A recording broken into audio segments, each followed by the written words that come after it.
What we generally do with negative people or situations or circumstances, we generally react to the person. So what happens is, it's like Newtonian law. For every action, there's an equal and opposite reaction.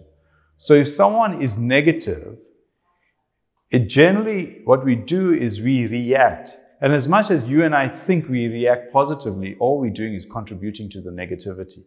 By default of reaction, you react to something that may be negative. All it may do is elicit negativity in you. For example, you may be watching your favorite politician speak. I use the word favorite in inverted commas, right? I'm not sure if anyone has a favorite politician. Right? And as whoever it is, at some point, or you're in parliament, you may be watching all this. There's something that they say that just completely aggroes you. Your blood pressure goes up, your pulse rate goes up, you like completely on edge and you wish you could give them a piece of your mind. What have they done, negative people, if they've pressed a button? They've exposed your vulnerability, in fact, and they realize they got you going. And all you've done is reacted to them. And it wouldn't matter who is right and who is wrong. The mere fact that they elicited a reaction is enough. So for example, if you and I are talking about something that happened on the continent of Antarctica, all right, and someone at one of those camps there, something had gone wrong, most of us would not react because we don't necessarily we may care about what had happened, but it won't affect us personally because we don't necessarily have a relationship with someone, I assume, on the Antarctic mainland, right? So we won't react. But if it's closer to home in terms of space, then we tend to react. And if it's close in terms of relationship, then we react, and also in terms of time. All right, so all those factors, the more we invest in someone, we tend to react. And someone in a position of power, like a politician, will tend to react. But rather, this is very important, rather than reacting, you and I need to learn to respond. You and I need to let people be what they want to be. If they choose to be negative, let them be negative. Yes, it may be challenging at some time to put the person, if the person's close to you, it's tougher to kind of switch them off. If they're on television, like your politician, you switch it off if it elicits negativity in you. If it's on social media, don't go there to that particular person or site. Some people in our family home, it's tough to switch off from them. Okay? Now, how then do you deal with someone who may be, as we may call it, in your ear or in your face, who is behaving negatively? And they may be right up close to you and telling you off.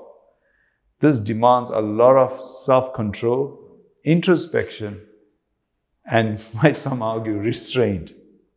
But you have to come again from a place of compassion, kindness, and care.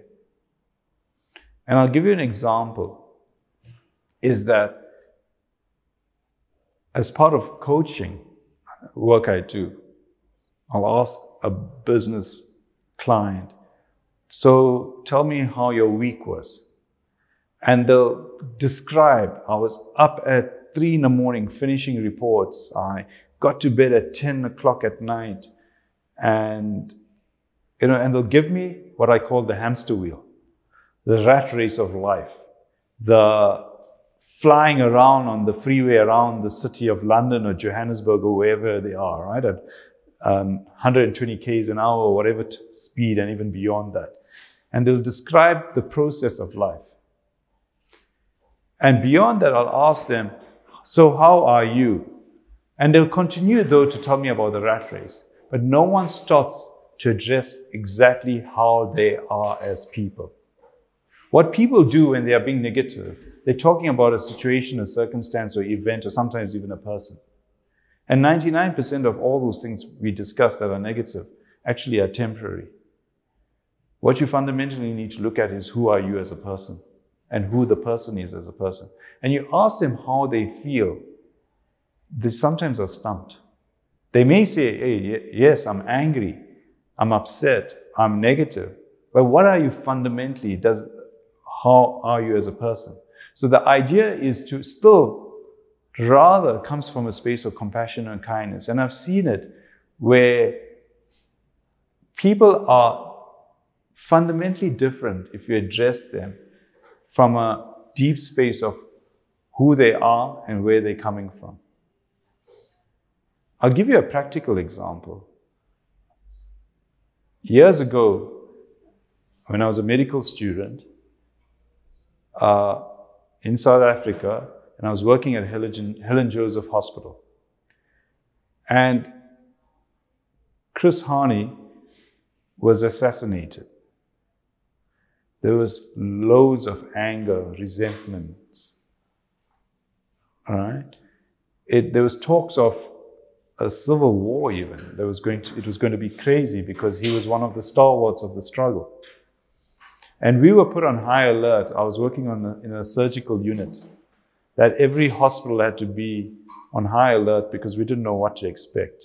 All right? This was prior to the 1994 elections. And something very interesting happened. Remember, this was prior to 94.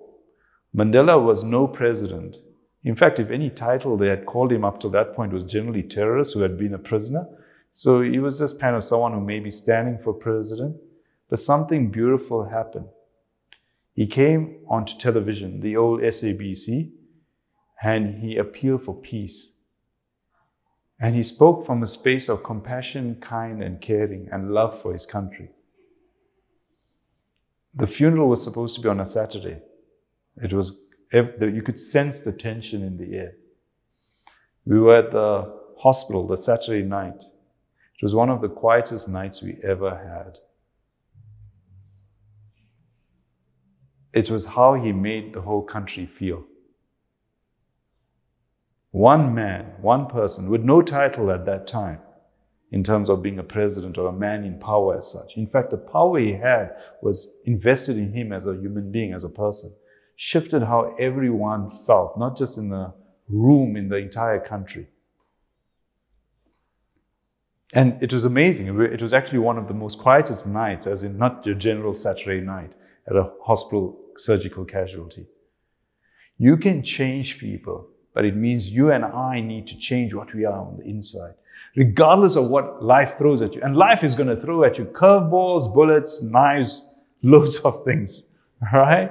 You need to just come from that space of compassion and kindness. And you got to make it fundamentally part of your DNA, your wiring, your firing, that you do not respond negatively. And you'll find people will placate. People will calm down. Now, on YouTube and other channels, you always see these videos of people who walk into like literally the lion's den or a snake cage or these cheetahs or some other wild animal. And they kind of get away with it, right? But if you look at their nature, they're absolutely calm, cool, collected. And it's not as superficial. It comes from a deeper space where they feel they're in control of the situation. And interestingly, these wild animals pick it up. Human beings can also pick up this nature. We do it. We respond to how people come across. All right? Even in the movies, something interesting. In the old days, there was a series of movies called Dirty Harry. Okay? And if you know the main character, his name is Clint Eastwood. And something very interesting about Clint Eastwood and Dirty Harry, he was always calm, cool, collected. He had that look. Not much facial expression, but that was it.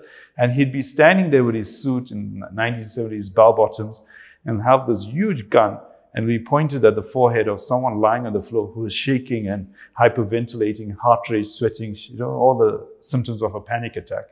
And Clint Eastwood would stand there absolutely cool, calm, collected, saying, "Make my day," right? Okay. And as a moviegoer watching this, why were you convinced about the scene? Why? Because regardless, Clint Eastwood looked like he was in absolute control, whereas the poor guy on the floor was completely freaking out. It's not about now behaving like Clint Eastwood and telling someone that you're negative towards "make my day." It's about, it won't go down well, right? It's about coming from a place of compassion, kindness, and care. You know, I'm reminded of two people. I think it was Pope John Paul II. Something very interesting, because what's the height of someone acting negatively towards you? Is that they're aggressive. Do you agree? Physically, mentally, and emotionally. And to the point where they may take your life. There was an assassination attempt on his life. He was in a car, open car, on the front of the Sistine Chapel in the open area, and someone shot at him. He was wounded, but he survived. And something very interesting that the Pope did, he visited the person that had attempted to assassinate him in prison. And he, as much as it sounds like it's cliched, but from a deep space of compassion, kindness, and care, he forgave the person.